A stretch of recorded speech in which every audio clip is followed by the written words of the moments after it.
Price the lord. The shepherd's ആപ്പിൻ്റെ മറ്റൊരു എപ്പിസോഡിലേക്ക് ഏവർക്കും സ്വാഗതം. ഇന്ന് പ്രഭാതത്തിലെ വചനചിന്തയ്ക്കായി വിശുദ്ധ തിരുവെഴുത്തിൽ നിന്നും ഒരു വേദഭാഗം നമുക്ക് വായിക്കാം. ലൂക്കോസിൻ്റെ സുവിശേഷം 14 അധ്യായം 27 വാക്യം. തൻ്റെ ക്രൂശ് എടുത്തുകൊണ്ട് എൻ്റെ പിന്നാലെ വരാത്തവന് എൻ്റെ ശിഷ്യനായിരിക്കാൻ കഴിയയില്ല. നല്ലൊരു ഡിസൈപ്പിളിന് വേണ്ട ഗുണങ്ങളെപ്പറ്റിയാണ് ഈ ദിവസങ്ങളിൽ നമ്മൾ ചിന്തിച്ചുകൊണ്ടിരിക്കുന്നത്. ഇന്നലെ നമ്മൾ ക്രൂശിൻ്റെ ഒരനുഭവം നമുക്ക് കാണുവാൻ ഇടയായിത്തീർന്നു. Deny our comfort and polish life for the sake of Christ. കർത്താവിനെ ഫോളോ ചെയ്യുവാൻ, അവൻ്റെ ശിഷ്യനായിരിക്കാൻ നമുക്ക് വേണ്ടുന്ന ഒരു ഗുണമാണ് നമ്മൾ ഇന്നലെ ചിന്തിച്ചത്. അത് സെൽഫ് ഡിനൈ അവർ കംഫോർട്ട്നെസ് എന്നുള്ളതാണ്.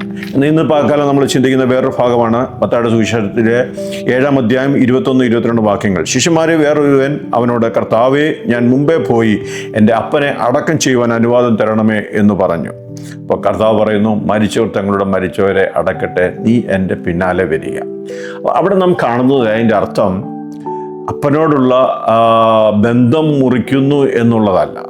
നമ്മൾ കർത്താവിനെ ഫോളോ ചെയ്യുന്നൊരു വ്യക്തി തൻ്റെ ജീവിതത്തിലെ എത്ര വലിയ ഇമ്പോർട്ടൻസ് ആയിട്ടുള്ള ഒരു കാര്യം സംഭവിച്ചാലും ഫസ്റ്റ് ക്രൈസ്റ്റ്, ആത്മീയത കഴിഞ്ഞിട്ട് നമ്മുടെ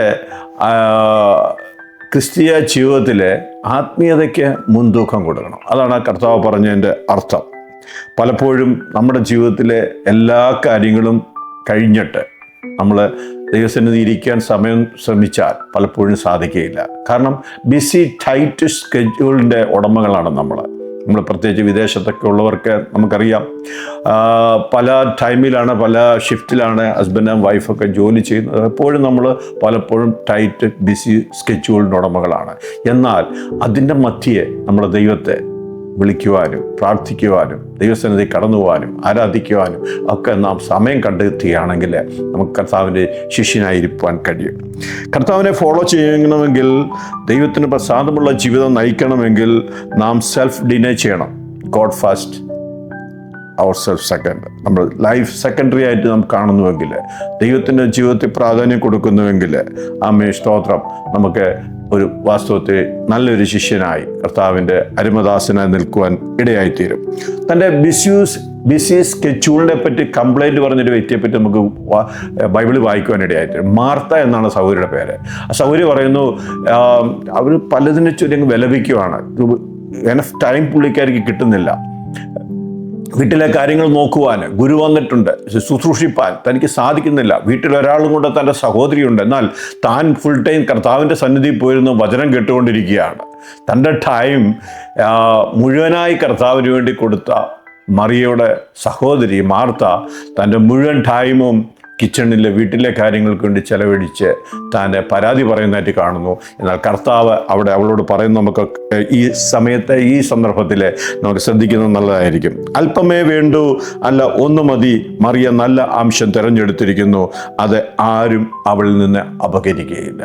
ഈ ലോകത്തിൽ നമ്മൾ എന്ത് നേടിയാലും അതെല്ലാം ഈ ലോകം കൊണ്ട് അവസാനിക്കും. എല്ലാം ഇവിടെ വിട്ടേച്ച് നമ്മൾ കടന്നു പോകണം. എന്നാൽ കർത്താവിന് വേണ്ടി നാം ചെയ്തതും കർത്താവിൻ്റെ സന്നിധിയിൽ നമ്മൾ ഇരുന്നതും നിത്യതയിൽ നമ്മോടൊപ്പം കാണും. അതുകൊണ്ട് ഇന്ന് പകൽക്കാലത്തെ ചിന്ത നമ്മളെ ഭരിക്കുമാറാകട്ടെ. നമുക്ക് കർത്താവിനായി കൂടുതൽ സമയം കണ്ടെത്തുവാൻ, നമ്മുടെ പ്രഷ്യസ് ടൈം, വാല്യബിൾ ടൈം, കൂടുതൽ ടൈം കർത്താവിന് വേണ്ടി ചെലവഴിക്കുവാൻ, സമയഭേദമില്ലാതെ, സമയത്തിന് ലിമിറ്റില്ലാതെ കർത്താവിനെ ആരാധിക്കുവാൻ ദൈവമായ കർത്താവ് നമ്മെ സഹായിക്കട്ടെ. കണ്ണടയാൻ പ്രാർത്ഥിക്കുക. പരിശുദ്ധ പിതാവേ, നന്ദിയോടങ്ങ് സ്തുതിക്കുന്നു. വചനം കേൾക്കുന്നതിൻ്റെ ജനത്തെ ഞങ്ങളുടെ നാമത്തെ അനുഗ്രഹിച്ച് പ്രാർത്ഥിക്കുന്നു. ഞങ്ങളുടെ ടൈമിനെ സെൽഫ് ഡിനൈ ചെയ്തുകൊണ്ട് കർത്താവിനെ ഫോളോ ചെയ്യുവാൻ, ഞങ്ങളുടെ അരുമ ശിഷ്യരായി നിൽപ്പാൻ കൃപ ചെയ്താട്ട്. മഹത്വം കർത്താവ് എടുത്താട്ട് പ്രാർത്ഥന കേൾക്കുന്ന കൃപയ്ക്കായി സ്തോത്രം. യേശു കർത്താവിൻ്റെ ധന്യമുള്ള നാമത്തിൽ തന്നെ ആമേൻ.